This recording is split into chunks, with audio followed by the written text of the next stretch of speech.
میں پھولوں کی ٹوکری اٹھا کر جلدی سے باہر کام کرتے ملازم کو پکڑانے ہی لگی تھی کہ ایک دم سے میرا پیر پھسلا اور میں زمین کے بل گر گئی۔ سارے تازے پھولوں والی ٹوکری فرش پر گر گئی، جس سے وہ خراب ہو گئے۔ میں پھرتی سے ان کو اٹھانے ہی لگی تھی کہ میرے بال ایک دم سے میری ساس نے اپنی مٹھی میں لیے اور چلا کر کہنے لگی، کمبخت عورت، ایک کام بھی تیرے سے ڈھنگ کا نہیں ہو سکتا ہے۔ یہ شگن کے پھول تھے جو خاص مہمانوں کے لیے منگوائے تھے، اب تو نے یہ سارے ضائع کر ڈالے۔ سب اچھے سے جانتی ہوں تو نے جان بوجھ کر کیا ہے تاکہ میری لاڈلی کی شادی خراب ہو۔ تو کسی کو خوش دیکھ ہی نہیں سکتی ہے۔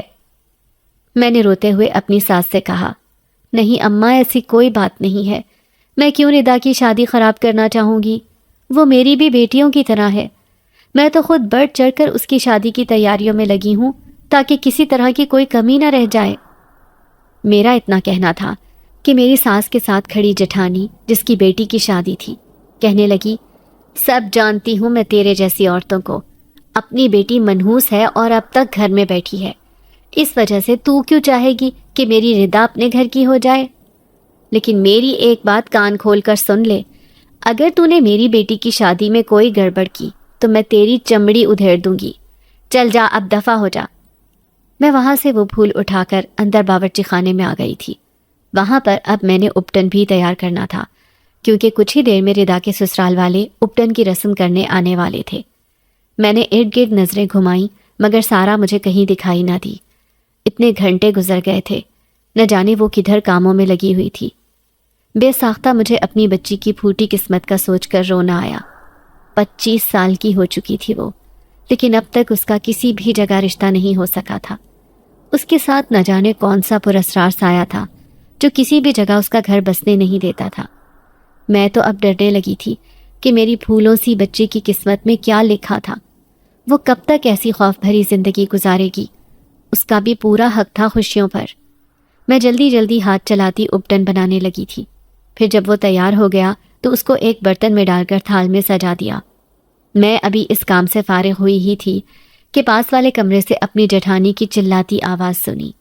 وہ کہہ رہی تھی، آج اپنا یہ منحوس چہرہ لے کر تو نے مہمانوں کے سامنے نہیں آنا ہے۔ اگر میں نے تجھے گھر کے اندر منڈلاتا دیکھ لیا تو میرے سے برا کوئی نہیں ہوگا۔ چل جا باہر چمن میں اور وہیں پر ساری رات رہنا۔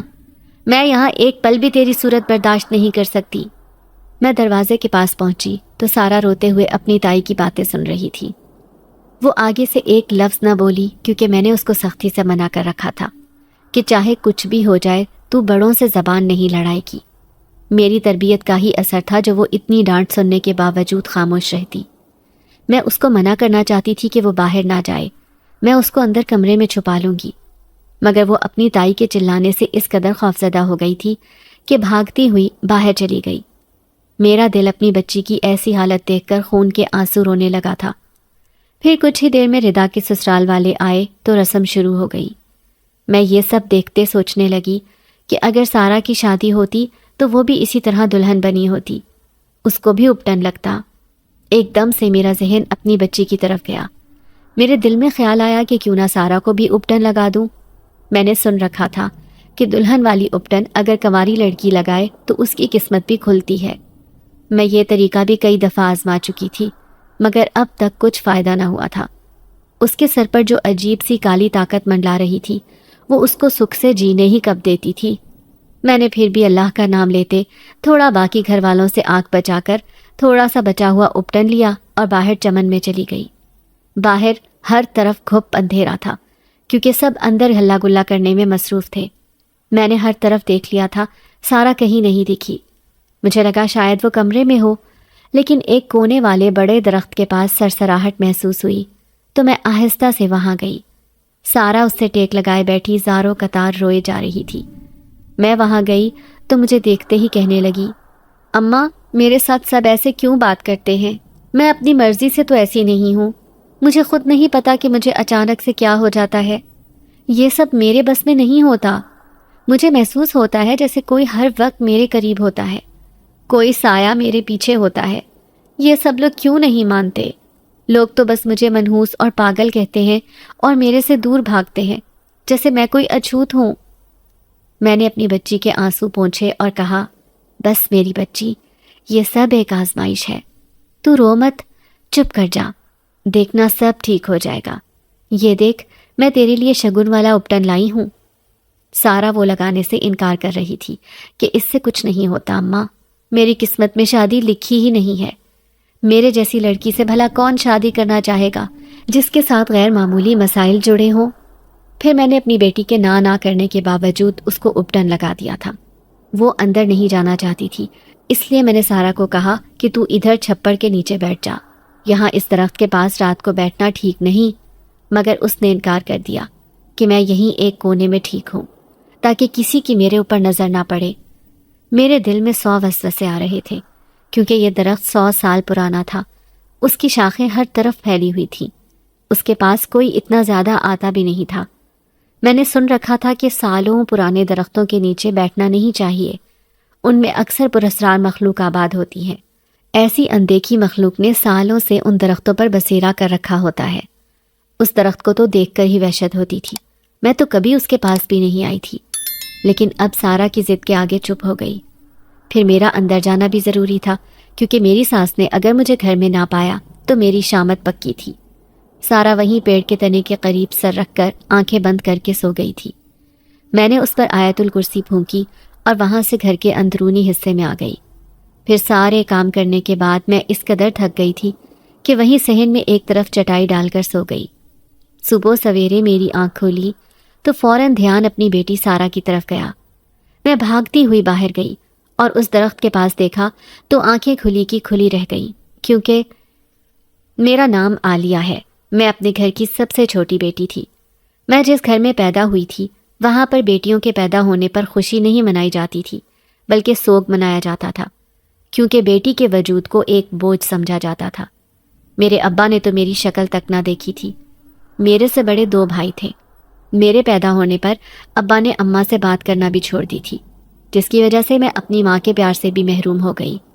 اماں ابا کی بے رخی کی وجہ سے چڑچڑی ہو گئی تھی جس کی وجہ سے وہ مجھے بات بات پر تانے دیتی کہ تیری وجہ سے میری سسرال میں عزت نہیں رہی. ارے تو پیدا ہوتے ہی مر جاتی، کم از کم مجھے سب کی باتیں سننا تو نہیں پڑتی. میرے بڑے 2 بھائی مجھ سے 10 سال بڑے تھے مگر ابا کی دیکھا دیکھی وہ بھی مجھ سے نفرت کرتے تھے. وہ دونوں ابا کے ساتھ کھیتوں میں کام کرتے تھے. میں سارا دن گھر میں اکیلی ہوتی. کوئی بھی مجھ سے بات تک نہیں کرتا تھا. مجھے سمجھ نہیں آتا تھا کہ اس میں میرا کیا قصور تھا بھلا. بیٹی ہونا کوئی جرم تھوڑی ہوتا ہے. ہم بیٹیاں بھی انسان ہی ہوتی ہیں، ہمارے اندر بھی دل ہوتا ہے. ہم اپنی مرضی سے تو اس دنیا میں نہیں آئے ہوتے. اللہ جس کو چاہے بیٹی دے اور جسے چاہے بیٹا. مگر آج کل تو لوگوں نے بیٹی کی پیدائش کو شرمندگی سمجھ لیا ہے. میں 18 سال کی ہو گئی تھی مگر اب تک والدین کے پیار سے محروم تھی. اماں ابا کے ہوتے ہوئے بھی یتیموں والی زندگی گزار رہی تھی. پھر کچھ وقت مزید گزرا تو ابا نے اماں سے صاف صاف کہہ دیا تھا کہ اس لڑکی کو جلد از جلد بیاہ کر رخصت کر. میں مزید اس بوجھ کو اپنے گھر میں نہیں رکھ سکتا. میں ابا کی بات سن کر کچھ نہ بولی مگر میں شادی نہیں کرنا چاہتی تھی. مجھے پتا تھا کہ جب مجھے اپنے سگے باپ نے قبول نہیں کیا تو کوئی پرایا کیوں مجھے پیار دے گا. لیکن ہر لڑکی کو شادی کر کے اپنے گھر تو جانا ہی ہوتا ہے. ویسے بھی میرے دونوں بھائی مجھے کبھی ابا کے گھر نہ رہنے دیتے. ان دونوں کی شادی ہو چکی تھی اور میری بھابیاں بھی مجھے اب مزید ایک دن بھی برداشت نہیں کرتی تھی. آئے دن وہ مجھے کسی نہ کسی بات پر ذلیل کرتی تھی. پھر جب اماں نے میرا رشتہ پکا کیا تو 1 ہفتے کے اندر ہی میں رخصت ہو کر اپنے سسرال آ گئی. یہ لوگ کافی کھاتے پیتے لوگ تھے. ان کی 1 سالوں پرانی حویلی تھی. میں تو حیران تھی کہ اتنے پیسے والے لوگوں نے مجھے کیسے اپنے بیٹے کے لیے پسند کر لیا. مجھے اچھے سے پتا تھا کہ یہ امیر لوگ کبھی کسی غریب کو گھاس نہیں ڈالتے. میری سوچ سسرال آتے ہی صحیح ثابت ہو گئی. ان لوگوں کو اپنے لیے کوئی بہو نہیں بلکہ ایک نوکرانی چاہیے تھی جو ہر وقت ان کے حکم پر ناچتی رہے. میں شادی کے بعد ایک دن بھی سکون کا نہیں گزار سکی تھی. میرا اپنا شوہر تو مجھے منہ بھی نہیں لگاتا تھا. میں خاموشی سے یہ سب ظلم برداشت کر رہی تھی تاکہ یہ لوگ مجھے اس گھر میں ٹکے رہنے دیں. اب تو بس یہی گھر میرا ٹھکانہ تھا. اماں ابا نے تو مجھے بیاہتے سب دروازے میرے اوپر بند کر ڈالے تھے. میری شادی کو 2 سال گزر گئے تھے مگر اب تک کوئی اولاد کی خوشخبری بھی نہیں آئی تھی. میں ہر وقت اپنے رب سے دعائیں مانگتی کہ مجھے اولاد جیسی نعمت سے نواز دے. یہاں تو اب مجھے بانجھ ہونے کے تانے ملنے لگے تھے۔ میرے ساتھ میری ایک جٹھانی بھی تھی جو کہ خود بھی ایک امیر گھرانے سے تھی، اسی لیے میری ساس اس کے خوب نخرے اٹھاتی۔ وہ گھر کا کوئی کام نہ کرتی بلکہ وہ کسی مہارانی کی طرح رہ رہی تھی۔ اس کا ایک بیٹا تھا اور ایک بیٹی تھی۔ اپنے بچوں کو لے کر اس میں بہت غرور تھا۔ آتے جاتے وہ مجھے تانے مارتی کہ تو 2 ٹکے کی عورت کبھی خواب میں بھی میری برابری نہیں کر سکتی، میں کبھی تجھے ادھر راج کرنے نہیں دوں گی۔ میں ان کی باتوں کے جواب میں بس اتنا کہتی کہ بھابھی، میں یہاں پر ایک بہو کی حیثیت سے ہوں اور آپ چاہ کر بھی مجھے ادھر سے نکال نہیں سکتی کیونکہ یہ میرے شوہر کا گھر ہے۔ میرا اتنا کہنا تھا کہ میری جٹھانی پاگل ہو گئی۔ اس نے میرا منہ دبوچا اور بولی، گھٹیا عورت، اب تو دیکھتی جا کہ میں کیسے تجھے تیری اوقات دکھاتی ہوں۔ تو نے میرے سامنے زبان چلا کر اچھا نہیں کیا۔ پھر اس کے بعد انہوں نے میری ساس کو میرے خلاف ورغلانا شروع کر دیا۔ وہ تو پہلے بھی مجھے پسند نہیں کرتی تھی مگر اب تو جیسے نفرت کرنے لگی تھی۔ حالانکہ میں پوری کوشش کرتی کہ ان کے سارے کام وقت پر پورے کروں، کبھی کوئی چوک نہ ہو۔ میری جٹھانی نے میری ساس کو جیسے اپنے وش میں کیا ہوا تھا۔ وہ جو کہتی تو وہ آنکھ بند کر کے یقین کر لیتی تھی۔ کبھی کبھی تو مجھے ایسا لگتا کہ جیسے میری جٹھانی کوئی پراسرار دھندا کرتی تھی۔ اس کی حرکتیں کافی مشکوک ہوتی تھی۔ مجھے سمجھ نہیں آتا تھا کہ آخر وہ ایسی کیوں تھی۔ وہ رات کے وقت جاگی ہوتی تھی۔ میرے جیٹ کاروبار کے سلسلے میں دوسرے شہر ہوتے تھے۔ میں کئی بار جب رات کو جاگتی تو اس کے کمرے کی لائٹ جل رہی ہوتی تھی۔ میرے اندر ہمت نہ ہوتی کہ پتہ کرتی کہ آخر وہ کرتی کیا ہے۔ اس کا حلیہ بھی کافی عجیب تھا۔ وہ ہر وقت سیاہ لباس زیب تن کرتی تھی اور آنکھوں میں بھی سرما لگا کر رکھا ہوتا تھا۔ اس کی ایسی مشکوک حرکتیں مجھے خوفزدہ کر کے رکھتی تھیں۔ پہلے ہی گھر میں سب اس کے اشاروں پر چلتے تھے، اوپر سے جب سے اس نے مجھے دھمکی دی تھی میرا تو سانس سوکھا ہوا تھا۔ گھر میں شام ہوتے ہی سب اپنے کمروں میں چلے جاتے تھے اور پوری حویلی میں اندھیرا ہو جاتا تھا۔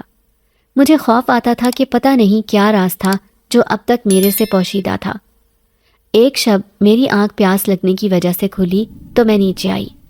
باورچی خانے سے پانی پی کر میں جوں ہی واپس جانے لگی تو میری نظر اپنی جٹھانی کے کمرے کی طرف گئی جہاں سے روشنی نکل رہی تھی۔ میں نے سوچا کہ یہ بھابھی آخر اتنی رات گئے کرتی کیا ہیں؟ کچھ تو دال میں کالا تھا، مجھے دیکھنا چاہیے۔ میں آہستہ سے چلتی ہوئی اس کے کمرے کے باہر گئی تو وہاں سے کچھ آوازیں آنے لگیں۔ جٹھانی کسی سے بات کر رہی تھی مگر وہ جو بھی بول رہی تھی مجھے کچھ سمجھ نہیں آیا۔ وہ کسی دوسری زبان میں بات کر رہی تھی۔ میں کان لگا کر سننے کی کوشش کر ہی رہی تھی کہ مجھے باورچی خانے سے کسی چیز کے گرنے کی آواز آئی۔ میں ڈر کر اچھلی اور جلدی سے اپنے منہ پر ہاتھ رکھا کیونکہ خوف کے مارے میرے منہ سے چیخ نکل گئی تھی۔ میں سوچنے لگی کہ وہاں کون تھا بھلا؟ ابھی تو میں آئی تھی پانی پی کر، تب تو کوئی نہیں تھا۔ میری جٹھانی کے علاوہ ویسے بھی سب سو رہے تھے۔ میں اسی کشمکش میں تھی کہ پیچھے سے جٹھانی کی غصے سے بھری آواز آئی، اس وقت تو میرے کمرے کے باہر کیا کر رہی ہے؟ بول، کیا تو میری جاسوسی کر رہی تھی؟ تیری اتنی ہمت کہ میرے کمرے کے قریب بھی پھٹکے؟ میں نے جلدی سے اس سے معذرت کی کہ میرا ایسا کوئی ارادہ نہیں تھا، میں نے تو بس روشنی دیکھی تو یہاں دیکھنے چلی آئی، میں بھلا آپ کی جاسوسی کیوں کروں گی؟ اس نے مجھے پیچھے دھکا دیا اور کہا، چل جا، دفع ہو جا۔ وہ اپنے کمرے میں بند ہوئی تو میں نے پھر سے باورچی خانے کی طرف دیکھا، وہاں پر کوئی موجود نہیں تھا۔ پھر وہ کچھ گرنے کی آواز کیوں آئی تھی؟ کچھ تو تھا جو کافی عجیب تھا۔ پھر کچھ دن ایسے ہی گزرے تھے کہ ایک دن مجھے اپنی امید سے ہونے کی خبر ملی۔ میں تو یہ خوشی کی خبر سن کر پھولے نہیں سما رہی تھی کیونکہ میری اتنے سالوں کی مراد پوری ہونے والی تھی۔ اب میری اولاد ہوگی اور پھر کوئی مجھے بے اولادی کے تانے نہیں دے گا۔ میں یہ سوچ ہی رہی تھی کہ بچہ ہونے کے بعد میرے قدم اپنے سسرال میں مضبوط ہو جائیں گے، میرا شوہر بھی مجھ سے محبت کرے گا، شاید وہ بھی مجھے قبول کر لے۔ مگر یہ سب میری بھول ثابت ہوئی۔ میری ساس میری امید سے ہونے کے باوجود مجھ سے پورے گھر کے کام کرواتی۔ اس کو ذرا احساس نہ تھا کہ مجھے آرام کی ضرورت تھی۔ ایسی حالت میں تو لوگ اچھی خوراک لیتے ہیں تاکہ ان کا بچہ صحت مند ہو، مگر میرے سسرال والے تو مجھے 2 وقت کی روٹی دینے پر بھی راضی نہیں تھے۔ اتنا پیسہ ہونے کے باوجود وہ مجھے بمشکل 1 وقت کا کھانا دیتے۔ میں اس پر بھی صبر شکر کر کے گزارا کر لیا کرتی کیونکہ میرے پاس اس کے سوا کوئی چارہ نہ تھا۔ یہ سب میرے مقدر میں ہی لکھ دیا گیا تھا۔ میری جٹھانی کو جب سے پتہ چلا تھا کہ میں امید سے ہوں، وہ انگاروں پر لوٹ رہی تھی۔ اس کا بس نہیں چل رہا تھا کہ مجھے کچا چبا جائے۔ وہ جان بوجھ کر مجھے ہر وقت کاموں میں لگائے رکھتی تاکہ میرے بچے کو نقصان ہو سکے، مگر میں اپنی اولاد کا خیال اپنی جان سے بڑھ کر کرتی تھی۔ پھر جس کو رب رکھے اس کو کوئی نقصان نہیں پہنچا سکتا۔ میں نے بھی کچھ عرصے بعد ایک خوبصورت بچی کو جنم دیا۔ میرے ساتھ ہی کچھ عرصے کے بعد میری جٹھانی کی بھی بیٹی ہوئی۔ انہوں نے اس کا نام ردا رکھا اور میں نے اپنی بچی کا نام سارا رکھا۔ میری سارا بے انتہا خوبصورت تھی۔ اس میں ایسی کشش تھی کہ جو بھی دیکھتا دنگ رہ جاتا۔ اس کی سنہری آنکھیں اور گوری ملائی جیسی رنگت سب کو مبہوت کر دیتی۔ اس کے برعکس میری جٹھانی کی بیٹی ردا معمولی شکل و صورت کی حامل تھی۔ اس کا رنگ بھی سانولا تھا۔ سارا جب پیدا ہوئی تو اس کو میں اپنے سینے سے لگا کر رکھتی، کبھی اس کو خود سے دور نہ ہونے دیتی۔ کام کے دوران بھی اس کو اپنے آس پاس ہی رکھتی۔ ویسے بھی میرے علاوہ گھر میں اس کو کوئی بھی پسند نہیں کرتا تھا۔ جس طرح میری ذات ان کے لیے 2 کوڑی کی تھی، ویسے ہی میری بچی کو بھی کوئی پیار نہ کرتا۔ اس کو اس کے سگے باپ نے بھی کبھی گود میں نہ لیا۔ مجھے اپنی بچی کو دیکھ کر رونا آتا تھا، کیونکہ جس طرح مجھے بچپن میں والدین کا پیار نہیں ملا، اس طرح سارا کے نصیب میں بھی اس کے باپ کی شفقت نہیں لکھی تھی۔ مگر میں نے سوچ لیا تھا کہ میں سارا کو ماں اور باپ دونوں کا پیار دوں گی۔ میں 1-2 دفعہ دیکھ چکی تھی کہ میری جٹھانی سارا کے ارد گرد منڈلاتی تھی۔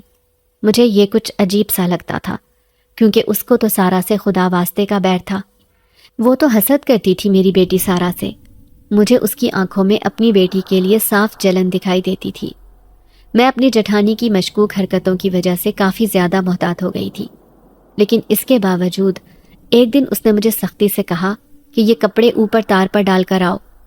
میں سارا کو بھی ساتھ لے جانے لگی، لیکن اس نے سختی سے جھڑک دیا، یہ کہہ کر کہ اگر تھوڑی دیر نیچے تیری بچی رہ لے گی تو مر نہیں جائے گی، چپ چاپ جا کر اپنا کام ختم کر۔ میں اس کی بات کے آگے خاموش ہو گئی تھی، مگر میرے دل کو دھڑکا لگا ہوا تھا۔ میں جلدی سے کپڑوں کو تار پر ڈال کر نیچے بھاگی، مگر سامنے اپنی جٹھانی کو سارا کے قریب بیٹھا دیکھ کر میرا چہرہ خوف کے مارے سفید پڑ گیا، کیونکہ وہ اس کو کچھ پلا رہی تھی۔ میں بھاگتی ہوئی پہنچی تو وہ جلدی سے اپنے کمرے میں چلی گئی، مگر میں نے اس کے ہاتھ میں کچھ دیکھا تھا۔ ضرور اس نے کچھ سارا کو کھلایا تھا۔ میں نے اپنی بچی کو اٹھا کر دیکھا اور اس کا پورا معائنہ کیا۔ جب وہ ٹھیک دکھائی دی تو کچھ سکون آیا، مگر میرا یہ سکون چند دنوں کا ہی تھا، کیونکہ 1 ہفتے بعد سارا روز رات کو نیند میں ڈر کر رونے لگتی۔ میں بہت زیادہ پریشان ہو گئی تھی کہ آخر اس کو کیا ہو گیا ہے۔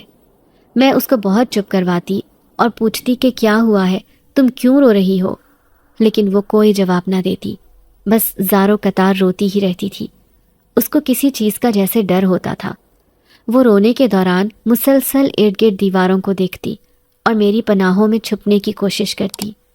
مجھے ایسے لگتا جیسے اس کو کچھ دکھائی دے رہا تھا، مگر میں دیکھنے سے قاصر تھی۔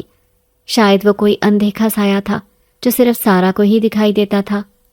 میرا دل کہتا تھا کہ یہ سب میری جٹھانی کا کیا دھرا تھا۔ اس کے چہرے پر ہر وقت ایک مکروہ مسکراہٹ ہوتی تھی۔ میں صبح ہوتے جب سارا سے پوچھتی کہ رات کو تم کیوں ڈر جاتی ہو، تمہیں ایسا کیا دکھائی دیتا ہے جس کی وجہ سے تم رونے لگتی ہو اور مجھے بھی نہیں پہچانتی، حالانکہ کمرے میں تو کوئی بھی نہیں ہوتا، تو اس کا جواب سن کر میرے پیروں کے نیچے سے زمین کھسک جاتی، کیونکہ اس کا کہنا تھا کہ وہ تو رات کو پرسکون نیند سوئی تھی، اس کو تو کچھ یاد ہی نہیں اور نہ ہی کچھ ڈراؤنی مخلوق دکھائی دی۔ میں بہت ہی زیادہ خوفزدہ رہنے لگی تھی کہ اب کیا کروں، کس کے پاس اپنی بچی کو لے کر جاؤں۔ اگر میں یہ بات کسی کو بتاتی تو سب یہی کہتے کہ تیری بیٹی پاگل ہے، اس کو دورے پڑتے ہیں۔ گھر میں تو میری ساس مجھے اٹھتے بیٹھتے یہی تانا دیا کرتی تھی کہ تو نے ایک ذہنی مریضہ پیدا کی ہے جو ہمارے کسی کام کی نہیں۔ کاش ہم نے کسی ڈھنگ کی لڑکی سے اپنے بیٹے کی شادی کروائی ہوتی تو آج وہ خوشحال زندگی گزار رہا ہوتا۔ اگر تو نے اس کو بیٹا پیدا کر کے دیا ہوتا تو اس کا بھی وارث ہوتا۔ میں ایک طرف تو اپنی بچی کی اس پراسرار حالت کی وجہ سے پریشان تھی، تو دوسری طرف سسرال والوں نے جینا حرام کر رکھا تھا۔ اپنی دادی کے تانے سنتی سارا احساس کمتری کا شکار ہو چکی تھی۔ اس نے بات کرنا بہت کم کر دیا تھا۔ پھر ایک دن ہم پر جیسے قیامت ٹوٹ پڑی، کیونکہ سارا کی سالگرہ والے دن ہی میرے شوہر کا ایک بہت برا ایکسیڈنٹ ہوا۔ جس میں وہ موقع پر ہی انتقال کر گیا۔ میری تو جیسے دنیا ہی لٹ گئی تھی۔ پہلے بھی میں اس گھر میں ذلت والی زندگی ہی گزار رہی تھی، مگر اب تو میری حیثیت یہاں کام کرنے والی نوکرانی سے بھی بدتر ہو گئی تھی۔ سارا کو سب خاندان والے منحوس کہنے لگے، کیونکہ ان کو لگتا تھا کہ اس کی وجہ سے ہی میرے شوہر کا ایکسیڈنٹ ہوا تھا۔ اب تو محلے والے بھی مجھے آ کر باتیں سناتے کہ تو اپنی بیٹی کا علاج کروا یا اس کو کسی پاگل خانے میں بھیج دے، یہاں پر رہی تو اس کی منحوسیت سب کو مار دے گی۔ اب تو میری بیٹی کی عمر بھی شادی کی ہو گئی تھی۔ میں چاہتی تھی کہ جلد سے جلد وہ کسی اچھے سے گھر میں بیاہی جائے تاکہ اس کی جان ان لوگوں سے بچ جائے، وہ تو کم از کم میری طرح اذیت بھری زندگی نہ گزارے۔ مگر میری جٹھانی نے نہ جانے میری بچی کے ساتھ ایسا کون سا عمل کیا تھا کہ اس کی ایسی حالت ہو جاتی تھی۔ مجھے پکا یقین تھا کہ یہ سب انہی کا کیا کرایا تھا۔ جس دن سے انہوں نے سارا کو وہ کالا پانی پلایا تھا، اس دن کے بعد سے ہی وہ راتوں کو خوف کے مارے چلاتی اور کسی کے قابو میں نہ آتی۔ میں نے ایک دن سارا سے پوچھا کہ تم اپنے ذہن پر زور دو، رات کو تمہیں ایسا کیا دکھائی دیتا ہے جو تم اتنی خوفزدہ ہو جاتی ہو؟ اس نے بس اتنا کہا کہ مجھے ایسا لگتا ہے جیسے میرے ارد گرد ہر وقت ایک کالا سایہ ہو، وہ میرے پاس ہی منڈلاتا ہے۔ میں رات کو اس پر کئی بار آیت الکرسی پڑھتی تاکہ وہ نہ ڈرے، مگر میری جٹھانی نے اتنا طاقتور جادو اس پر کیا تھا کہ وہ بھیانک سایہ اس کا پیچھا چھوڑتا ہی نہیں تھا۔ سارا کی اسی پراسرار حالت کی وجہ سے اس کا اب تک کہیں کوئی رشتہ نہیں ہوا تھا۔ جب بھی کوئی رشتے والا آتا تو اس کی حالت اچانک سے بگڑ جاتی اور وہ چیخنے چلانے لگتی۔ اب تو پورے علاقے والے جان چکے تھے کہ سارا کے اوپر اندیکھی مخلوق کا سایہ تھا۔ ہر کوئی اس سے ڈرتا اور دور بھاگتا۔ اس کی جتنی بھی سہیلیاں گاؤں میں تھیں، ان سب نے اس سے دوستی توڑ دی تھی۔ میں اپنی بیٹی کی ایسی حالت دیکھ کر بہت روتی۔ میں اپنی بیٹی کے نصیب کے لیے کافی پریشان رہتی، کیونکہ میری جٹھانی نے اپنی بیٹی ردا کا رشتہ ایک بہت اچھے گھرانے میں طے کر دیا تھا۔ میری بیٹی اس سے عمر میں بڑی تھی، مگر اب تک گھر میں بیٹھی ہوئی تھی۔ لڑکیوں کی ایک دفعہ عمر گزر جائے پھر ان کی شادی نہیں ہوتی۔ اب گھر میں ردا کی شادی کی تیاریاں زور و شور سے چل رہی تھی۔ میری جٹھانی چاہتی تھی کہ اس کی بیٹی شان سے رخصت ہو۔ اس دوران وہ مجھے اور سارا کو ہزاروں باتیں سناتی۔ کتنی ہی مرتبہ وہ مجھے دھمکی دے چکی تھی کہ اگر میں نے ردا کی شادی میں کوئی خرابی کی تو وہ مجھے دھکے دے کر اس گھر سے نکال باہر کرے گی۔ اب تو میرا شوہر بھی اس دنیا میں نہیں تھا۔ میں بیوہ عورت اپنی جوان بیٹی کو لے کر کہاں جاتی؟ اس لیے مجھے ہر صورت اپنے سسرال والوں کی باتیں برداشت کرنی تھی۔ ایک رات تیز بارش شروع ہوئی تو میں جلدی سے چھت پر گئی تاکہ دھلے ہوئے کپڑے اتار سکوں۔ کپڑے اتارنے کے بعد میں نے ان کو پاس سٹور روم میں رکھ دیا۔ میں نیچے جانے ہی لگی تھی کہ میری نظر ایک سائے پر پڑی۔ وہ سایہ منڈیر کے پاس تھا۔ میں ڈر گئی کہ کہیں وہ کوئی چور تو نہیں۔ اس رات بھی باورچی خانے میں نے ایسا ہی ایک سایہ دیکھا تھا، مگر اس کو اپنا وہم سمجھا۔ اگر یہ کوئی چور ہوا اور اس نے گھر سے قیمتی سامان چوری کر لیا تو سب گھر والے اس کا الزام بھی مجھے ہی دیتے، کیونکہ اس گھر میں جو کچھ بھی غلط ہوتا تھا ہر کوئی مجھے ہی بے عزت کرتا تھا۔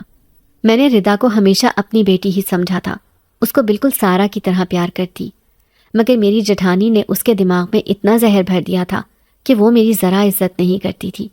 میں اس کو پیار کرتی تو وہ الٹا مجھے الزام دینے لگتی کہ آپ مجھے میری ماں کے خلاف کرنے کی کوشش نہ کریں، میں آپ کی اصلیت اچھے سے جانتی ہوں۔ اس کے اندر چھوٹے بڑے کا کوئی لحاظ نہ تھا، اسی لیے اس کے بعد سے میں نے اس سے بات کرنا چھوڑ دیا تھا، لیکن کبھی بھی اس کے لیے برا نہیں چاہا تھا اور اس کی شادی کی تیاریاں خلوص سے کرنے لگی تھی۔ یوں اس کی شادی میں 2 دن رہ گئے تھے اور اپٹن والی رات جب میری جٹھانی نے سارا کو خوب ذلیل کیا کہ اپنا سیاہ بخت وجود لے کر چمن میں چلی جا، میں تجھے اپنی بیٹی کی اپٹن کی رسم میں نہیں دیکھنا چاہتی، تو وہ روتی ہوئی باہر بھاگ گئی۔ حالانکہ اس کو اندھیرے سے خوف آتا تھا، وہ چیخنے چلانے لگتی تھی۔ میں بھی اس کے پیچھے گئی، لیکن وہ کسی صورت اندر آنے پر راضی نہیں تھی۔ مجھے پتا تھا کہ وہ اندیکھا بھیانک سایہ اس کے ارد گرد ہی موجود ہے۔ اگر وہ یوں اکیلی کھلی فضا میں بیٹھی رہی تو پھر سے ڈرے گی، لیکن اس نے کہا تھا کہ اماں آپ اندر جائیں، ورنہ تائی اب آپ کو بھی ڈانٹیں گی۔ میں اپنی بیٹی کو وہیں چھوڑ کر اندر مہمانوں کے پاس گئی۔ پھر جب اپٹن کی رسم ہو گئی تو بچی ہوئی اپٹن لا کر اپنی بیٹی سارا کو لگا دی۔ میں نے اس کو بہت کہا کہ اندر چلو، کمرے میں بیٹھ جاؤ، کسی کو پتہ نہیں چلے گا، لیکن وہ اسی درخت کے نیچے بیٹھی رہی۔ مجھے یہ درخت ہمیشہ سے عجیب اور پراسرار لگتا تھا۔ اس کو دیکھ کر دل میں خوف آتا تھا، کیونکہ وہ 100 سال پرانا درخت تھا اور بہت ہی بڑا تھا۔ اس کی شاخیں پوری حویلی کے چمن میں پھیلی ہوئی تھی۔ سب سے زیادہ عجیب بات یہ تھی کہ آج تک کوئی اس کے قریب نہیں آیا تھا۔ سارا کی ضد کے آگے میں مجبور ہو گئی۔ وہ اسی درخت کے تنے کے ساتھ ٹیک لگا کر سو گئی تھی۔ میں بھی پھر کام دیکھنے گھر میں آ گئی۔ تھکاوٹ اتنی زیادہ تھی کہ رات کو صحن میں ہی سو گئی۔ صبح ایک جھٹکے سے آنکھ کھولی تو سارا کا خیال آیا۔ میں دوڑتی ہوئی باہر گئی تو سامنے کا نظارہ دیکھ کر میرے اوپر حیرت کے پہاڑ ٹوٹ پڑے، کیونکہ سارا کے ہاتھ میں اس وقت ایک سفید رنگ کا کبوتر تھا اور وہ اس کو ہاتھ میں لیے پیار کر رہی تھی اور مسلسل مسکرا رہی تھی۔ میں نے اتنے سالوں میں پہلی مرتبہ اپنی بچی کو خوش دیکھا تھا، ورنہ آج سے پہلے تو وہ ہر وقت ڈری سہمی رہتی تھی۔ اس کے چہرے پر ہمیشہ خوف ہی دیکھا تھا میں نے۔ آج اس کو خوش دیکھ کر مجھے دلی سکون ملا۔ میں نے اس کے پاس جا کر پوچھا، سارا، تمہیں یہ کبوتر کہاں سے ملا؟ تو وہ کہنے لگی، اماں یہ اس پیڑ پر بیٹھا تھا، مجھے دیکھتے ہی یہ میرے پاس آ کر بیٹھ گیا، دیکھو یہ کتنا خوبصورت ہے۔ میں نے اس کبوتر کو غور سے دیکھا تو اس کی سرخ آنکھیں کافی عجیب تھیں۔ وہ ایک ٹک میری بیٹی سارا کو ہی دیکھ رہا تھا۔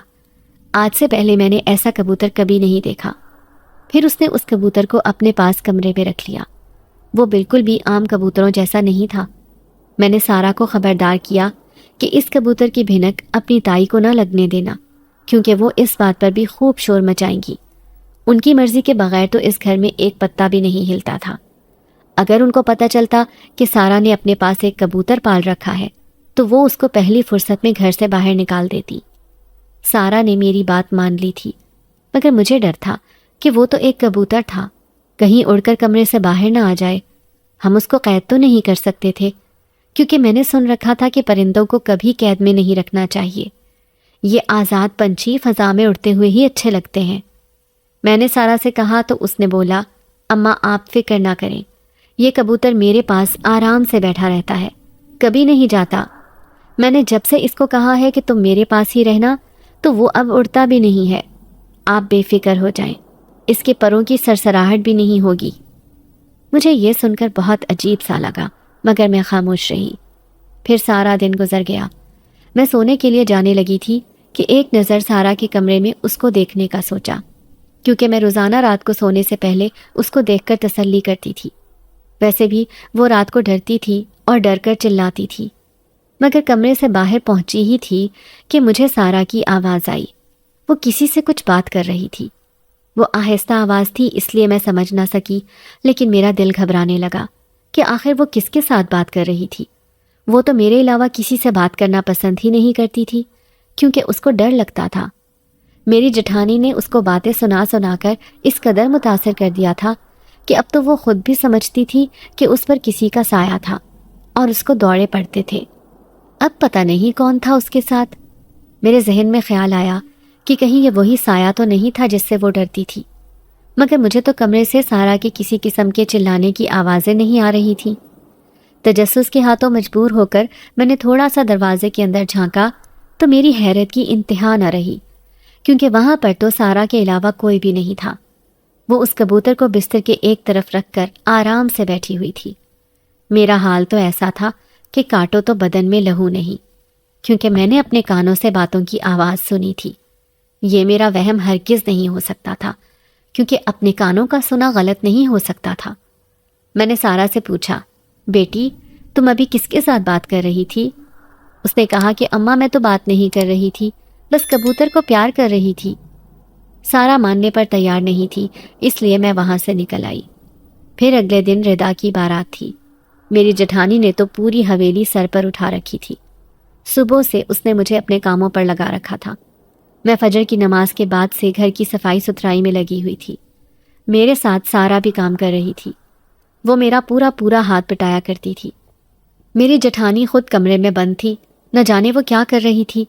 اس نے کسی کو بھی کمرے میں آنے کی اجازت نہیں دی تھی، اور آج تو صبح سے میں نے اس کو نہیں دیکھا تھا۔ میرے دل میں وسوسے آنے لگے تھے۔ پھر نیچے کی صفائی کر کے میں اوپر چھت پر گئی تاکہ وہاں بھی پوچھا لگا سکوں، مگر ادھر کچھ ہی دیر میں موسم خراب ہونے لگا تھا۔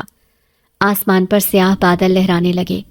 میں یہ دیکھ کر بہت ڈر گئی، کیونکہ ابھی تو دھوپ والا موسم تھا، ان بادلوں نے ہماری حویلی کے اوپر ایک سایہ سا کر رکھا تھا۔ یہ دیکھ کر میرا دل بیٹھنے لگا۔ آج تو شادی تھی، اگر بارش ہوئی تو سارا گھر گندا ہو جاتا۔ بارات کے لیے جتنے انتظامات کر رکھے تھے وہ سب تباہ ہو جاتے۔ میں یہ سوچ ہی رہی تھی کہ میری نظر آسمان پر اس سفید کبوتر پر پڑی جو حویلی کے گرد ہی اڑ رہا تھا۔ میں حیران تھی کہ اس کو تو سارا نے اپنے کمرے میں رکھا تھا، پھر وہ ادھر کیا کر رہا تھا؟ ابھی میں دیکھ ہی رہی تھی کہ ایک دم سے تیز موسلا دھار بارش شروع ہو گئی۔ اس بارش نے لمحوں میں مجھے بھگو کر رکھ دیا تھا۔ میں نے اس کبوتر کو دیکھا تو وہ اسی طرح بارش میں خوشی سے جھوم رہا تھا۔ وہ کافی پراسرار تھا، ایسا لگ رہا تھا کہ وہ اس طوفانی بارش سے بہت خوش تھا۔ حالانکہ پرندے تو بارش میں کسی چھپڑ کے سائے تلے چھپ جاتے ہیں تاکہ ان کے پر نہ گیلے ہو جائیں، لیکن وہ تو گیلا بھی نہیں ہو رہا تھا۔ وہ مسلسل اس حویلی کے گرد ہی چکر کاٹ رہا تھا۔ مجھے اس کی سرخ آنکھوں سے ڈر لگنے لگا تھا۔ اب مجھے یقین ہو گیا تھا کہ وہ کوئی معمولی کبوتر نہیں تھا۔ میں نیچے بھاگی کیونکہ وہاں سے مجھے میری جٹھانی کے چلانے کی آواز آ رہی تھی۔ وہ میری بیٹی کے اوپر چیخ رہی تھی کہ تیری گندی نظر کی وجہ سے آج موسم خراب ہو گیا اور بارش ہو گئی۔ میں نے کتنے انتظامات کروائے مگر سب دھرے کے دھرے رہ گئے۔ میں نے تجھے کہا تھا کہ جب تک میری بچی کی شادی نہیں ہوتی تو نے اندر نہیں آنا بلکہ باہر چمن میں رہتی۔ میں نیچے آئی تو وہ سارا کو تھپڑ مار رہی تھی اور وہ ان سے روتے ہوئے یہی کہے جا رہی تھی کہ میری کوئی غلطی نہیں ہے تائی، میں کیوں ردا کے لیے برا سوچوں گی۔ سارا یہ کہہ کر باہر بھاگ گئی تھی۔ اس کے بعد میری جٹھانی اپنے کمرے میں چلی گئی۔ آج موسم خراب ہونے کی وجہ سے وہ لوگ سادگی سے بارات لائے اور ردا کو رخصت کر کے لے گئے۔ میری جٹھانی کا چہرہ غصے سے سرخ ہو رہا تھا کیونکہ وہ لوگوں کے سامنے اپنی دولت دکھانا چاہتی تھی۔ اس نے سب کو بہت غرور سے کہا تھا کہ میری بیٹی شہزادی کی طرح بیاہی جائے گی، لیکن ایسا نہیں ہو سکا۔ اس کے بعد اس نے اپنے کمرے میں جا کر کافی توڑ پھوڑ کی۔ میں سارا کو بلانے باہر گئی تو وہ اسی مخصوص درخت کے تنے کے پاس بیٹھی تھی۔ اس کے ہاتھ میں وہی کبوتر تھا۔ میری سمجھ سے باہر تھا کہ یہ کیا ہو رہا تھا۔ مجھے لگ رہا تھا جیسے میرا سوچ سوچ کر دماغ خراب ہو جائے گا۔ میں وہاں سے اپنے کمرے میں آ گئی تھی۔ بستر پر لیٹ کر میں نے آنکھیں بند کر لی کیونکہ سارا دن کاموں کی وجہ سے اب میرا جسم تھکن سے چور ہو رہا تھا۔ میرا ذہن مختلف پریشانیوں میں الجھا ہوا تھا۔ مجھے ڈر بھی لگ رہا تھا کہ نہ جانے اب کیا ہونے والا تھا، قسمت میں اب کیا لکھا تھا، کون سی نئی آزمائش میرے سر پر آنے والی تھی۔ زندگی میرے لیے کبھی بھی پھولوں کی سیج نہیں رہی تھی۔ پیدا ہوتے ساتھ ہی میں اپنے والدین اور گھر والوں کی طرف سے دھتکار دی گئی تھی کیونکہ میں ایک بیٹی تھی اور میرے گھر والوں کے لیے بیٹی ہونا ایک شرم کی بات سمجھی جاتی تھی۔ انہوں نے مجھے کسی اچھوت کی طرح بغیر کوئی جانچ کیے ہی شادی کر دی تھی۔ یہاں پر آ کر میری زندگی مزید جہنم ہو گئی تھی۔ میرے شوہر نے کبھی اپنی زندگی میں مجھے ایک نظر پیار تک سے نہ دیکھا۔ آج تک وہ کبھی ساس اور جٹھانی کے آگے میری ڈھال نہیں بنا، اور سب سے زیادہ عجیب میری جٹھانی کی مشکوک حرکتیں تھیں۔ وہ اپنے کمرے میں کسی کو داخل نہیں ہونے دیتی تھی۔ اس نے سب گھر والوں کو اپنی مٹھی میں کر رکھا تھا۔ ہر کوئی اس کے گن گاتا تھا۔ میری ساس جو کبھی کسی کو گھاس نہیں ڈالتی تھی، اس کے آگے ذرا سی اونچی آواز میں بات تک نہ کرتی، اس کی ہر غلط بات میں حامی بھرتی تھی۔ میں یہی سب سوچتے ہوئے نیند کی وادیوں میں کھوتی چلی گئی۔ پھر رات کے کسی پہر میری آنکھ کسی تیز آواز سے کھلی۔ میں گھبرا کر اٹھی اور نیچے جا کر دیکھا تو وہ آواز جٹھانی کے کمرے سے آ رہی تھی۔ میں نے سوچ لیا تھا کہ آج تو دیکھ کر رہوں گی کہ یہ عورت آخر کرتی کیا ہے۔ میں چپکے سے باہر چمن کی طرف گئی اور اس کے کمرے کی پچھلی طرف والی کھڑکی سے جھانکا۔ میری آنکھیں پھٹی کی پھٹی رہ گئیں یہ دیکھ کر کہ وہ عورت کمرے میں زمین پر بیٹھی تھی۔ اس نے بیچ میں کچھ لکڑیاں رکھ کر ان پر آگ لگا رکھی تھی۔ وہ تیز آواز میں کچھ پڑھتی جا رہی تھی اور اس آگ میں کچھ جھونک دیتی۔ میں اس کو دیکھ کر سمجھ گئی کہ وہ کوئی جادوئی عمل کر رہی تھی۔ اس کا مطلب کہ وہ جادوئی عمل کرتی تھی۔ اس کالے جادو سے ہی اس نے میری بیٹی سارا کی قسمت کو گرہن لگایا ہوا تھا اور اس کے پاس شیطانی سائے پہرے پر لگا رکھے تھے۔ انہی بھیانک سایوں کی وجہ سے وہ ڈر کر چلاتی تھی اور رونے لگتی تھی۔ مجھے پتا تھا میری بچی کو کچھ نہیں ہوا تھا، وہ بالکل ٹھیک تھی۔ یہ سب کچھ اسی عورت کا کام تھا، لیکن میں یہ نہیں جانتی تھی کہ وہ اپنی جلن میں اس قدر گر جائے گی کہ میری شہزادی بیٹی کی زندگی خراب کر دے گی۔ اگر آج میں یہاں آ کر نہ دیکھتی تو مجھے کچھ پتا ہی نہیں چلتا کہ آخر اس کے ساتھ کیا مسئلہ تھا۔ میں اس عورت کے دیکھنے سے پہلے جلدی سے وہاں سے ہٹ کر اپنے کمرے میں آنے لگی تھی۔ میری نظر سارا پر پڑی۔ وہ گھر سے باہر نکلی تھی۔ میں نے سوچا کہ یہ سارا اس وقت کہاں جا رہی ہے؟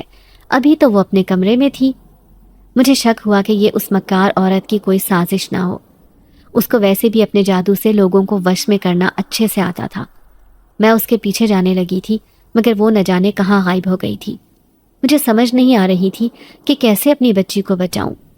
میں گھر آ کر بلک بلک کر رونے لگی، اپنے رب سے بے تحاشا دعائیں مانگنے لگی کہ وہ میری بیٹی کی حفاظت فرمائے۔ یہ پراسرار سائے تو اگر کسی کے ساتھ چمٹ جائیں تو کبھی اس کا پیچھا نہیں چھوڑتے ہیں۔ میں سارا کو خوش دیکھنا چاہتی تھی، اس گھر اور یہاں کی سازشوں سے کوسوں دور ایک پرسکون زندگی گزارنا چاہتی تھی، مگر شاید تقدیر میں یہ سب لکھا ہی نہیں تھا۔ پھر کچھ دیر میں وہیں کھڑی تھی کہ اسی سفید پراسرار کبوتر کو اسی طرف جاتے دیکھا جہاں پر سارا گئی تھی۔ میں نے اس کا پیچھا کیا۔ وہ اڑتا ہوا گھنے جنگلات کی طرف جا رہا تھا۔ میں بغیر رکے اس کا تعاقب کرتی جنگلوں میں داخل ہوئی۔ حالانکہ یہ رات کا وقت تھا اور اس ٹائم ہر طرف جنگلی جانور پھر رہے ہوتے ہیں۔ مجھے جنگلی بھیڑیوں کی آہٹ محسوس ہو رہی تھی، پر اس وقت مجھے بس سارا کو ڈھونڈنا تھا کہ آخر وہ کہاں چلی گئی۔ اتنا تو مجھے پتا تھا کہ یہ کبوتر ضرور اسی کے پاس جا رہا تھا۔ میرے پیروں پر بھاگنے کی وجہ سے زخم آ گئے تھے جن سے خون رس رہا تھا۔ آخر 1 گھنٹہ چلنے کے بعد میں نے ایک پیڑ کی اوٹ میں چھپ کر دیکھا تو سامنے سارا ایک اونچے لمبے آدمی کے ساتھ کھڑی تھی۔ میں نے ارد گرد دیکھا تاکہ اس کبوتر کو دیکھ سکوں جس کا پیچھا کرتی میں یہاں تک آئی تھی، مگر وہ اس وقت مجھے کہیں نہ دکھا۔ میں حیران تھی کہ سارا اس آدمی کے ساتھ کھڑی کیا کر رہی تھی۔ میں نے تو آج تک کبھی اس کو نہیں دیکھا تھا۔ وہ کافی خوبرو نوجوان تھا۔ اس نے سفید لباس زیب تن کر رکھا تھا۔ میں نے اس کی آنکھیں دیکھی تو ذہن میں جھماکا ہوا، کیونکہ وہ ہو بہو اس کبوتر کی آنکھوں جیسی تھی۔ ابھی میں کچھ سمجھتی کہ سارا نے اس نوجوان سے کہا، آپ کا بہت شکریہ، آپ نے میری جان ان کالے بھیانک سایوں سے چھڑوا دی، ورنہ مجھے لگتا تھا کہ ساری عمر میں اسی طرح خوفزدہ رہ کر گزار دیتی۔ میں آپ کے اس احسان کی ساری عمر شکر گزار رہوں گی۔ سارا کی بات کے جواب میں اس نوجوان نے کہا، ارے اس میں شکریہ کی کیا بات، میں تو کئی سالوں سے اس جنات کے درخت پر رہ رہا تھا، کیونکہ اس مکار جادوگرنی کو اس کے انجام تک پہنچانا تھا۔ جب مجھے اپنی طاقتوں سے معلوم پڑا کہ اس نے آپ کے اوپر کالا جادو کر رکھا ہے اور اپنے موکل آپ کے گرد رکھے ہوئے تھے، تو فوراً آپ کی مدد کر دی۔ میں یہ سب سن کر درخت کی اوٹ سے نکلی اور ان کے پاس گئی۔ میں کچھ خوفزدہ بھی تھی، مگر سارا نے مجھے کہا، ارے اماں، اچھا ہو آپ یہاں آ گئیں، گھبرائیں نہیں، یہ ہمیں کوئی نقصان نہیں پہنچائے گا، بلکہ یہ تو ہماری مدد کرے گا۔ میں نے اس نوجوان سے پوچھا، تم کون ہو اور ہماری مدد کس لیے کر رہے ہو؟ اب تو زندگی میں اتنی تکلیفیں برداشت کر لی تھی کہ اپنے خود کے سائے سے بھی خوف محسوس ہوتا تھا۔ اس نے کہا، میں ایک جنزاد ہوں جو کہ کئی سالوں سے اس جنات کے درخت پر رہ رہا ہوں۔ میرے والدین جو کہ جنات کے قبیلے کے سردار تھے، ان کو اس مکار جادوگرنی نے مار ڈالا تھا اور ان کی طاقتوں پر قبضہ کرنا چاہتی ہے، مگر اب تک وہ ناکام رہی، کیونکہ میں اب تک زندہ ہوں اور اس کو اس بات کا علم نہیں ہے۔ میں کبوتر کے بھیس میں اسی لیے وہاں پر رہ رہا ہوں تاکہ اس کے کمرے سے وہ جناتی پتھر لے سکوں جو اس نے میرے والدین سے چرایا تھا۔ وہ حاصل ہوتے ہی میں عمل کروں گا اور وہ جادوگرنی جل کر خاک ہو جائے گی۔ میں نے اس سے کہا کہ وہاں سے پتھر میں تمہیں لا کر دوں گی، ویسے بھی وہ کل اپنی بیٹی کے سسرال اس سے ملنے کے لیے جانے والی ہے۔ پھر میں سارا کو لے کر وہاں سے واپس آ گئی۔ وہ جنزاد بھی کبوتر کے بھیس میں ہمارے ساتھ تھا۔ اگلے دن میں اپنی جٹھانی کے گھر سے نکلتے ہی سب سے نظر بچا کر اس کے کمرے میں گئی اور پورے کمرے کی تلاشی لی۔ میرا دل سوکھے پتے کی مانند لرز رہا تھا۔ اگر کسی نے مجھے پکڑ لیا یا وہ مکار عورت واپس آ گئی تو وہ تو مجھے زندہ جلا ڈالے گی۔ مجھے اس کے کمرے سے وحشت ہوئی۔ گندی بدبو سے میرا دل خراب ہونے لگا تھا۔ آخر کار اس کی الماری سے مجھے ایک چھوٹا سا ڈبہ ملا جس میں ایک سرخ پتھر پڑا تھا۔ یہی وہ جناتی پتھر تھا۔ میں وہ ڈبہ لیتی جلدی سے باہر نکلی اور جنگل کی طرف روانہ ہو گئی۔ یہاں اس حویلی میں وہ جنزاد اپنے اصلی روپ میں نہیں آ سکتا تھا، کیونکہ اس جادوگرنی کے شیطانی سائے اس کو سب بتا دیتے اس جنگل میں جنزادے نے اپنی طاقتوں سے حصار بنا رکھا تھا، جس کی وجہ سے وہ شیطانی سائے وہاں نہیں آ سکتے تھے۔ پھر میں نے وہ پتھر اس جنزاد کو دیا تو اس نے اسی وقت عمل شروع کر دیا تھا۔ اس جنزاد نے پوری رات بیٹھ کر وہ عمل مکمل کیا تھا۔ اس دوران وہ پسینے سے شرابور ہو چکا تھا۔ اس کی آنکھیں اتنی لال ہو گئی تھی کہ ایسا لگتا جیسے ان میں سے خون بہہ جائے گا۔ پھر جب عمل پورا ہوا تو اس نے کہا کہ اب اس جادوگرنی کا کام تمام ہو چکا ہے، وہ جل کر بھسم ہو گئی ہے۔ جتنے ظلم اس نے ہم پر کیے ہیں اس کا بدلہ اس کو مل گیا ہے۔ میں نے اس جنزاد کا ڈھیروں شکریہ ادا کیا۔ اس نے پھر مجھے کہا کہ اگر آپ اجازت دیں تو میں آپ کی بیٹی سارا سے شادی کرنا چاہتا ہوں۔ میں اس سے بہت محبت کرتا ہوں اور پہلی نظر میں ہی اس پر اپنا دل ہار بیٹھا تھا۔ آپ میرا یقین کریں، میں اس کو ہمیشہ خوش رکھوں گا، کبھی اس کی آنکھوں میں آنسو نہیں آنے دوں گا۔ میں اس جنزاد کی بات سن کر راضی ہو گئی تھی، کیونکہ مجھے پتا تھا وہ میری بیٹی کے لیے بہترین ساتھی تھا۔ اس نے ہر قدم پر اس کا ساتھ دیا تھا، اس کو اتنی بڑی مشکل سے بچایا تھا۔ اب اسی کی مدد سے وہ ایک خوشحال زندگی گزار رہی تھی۔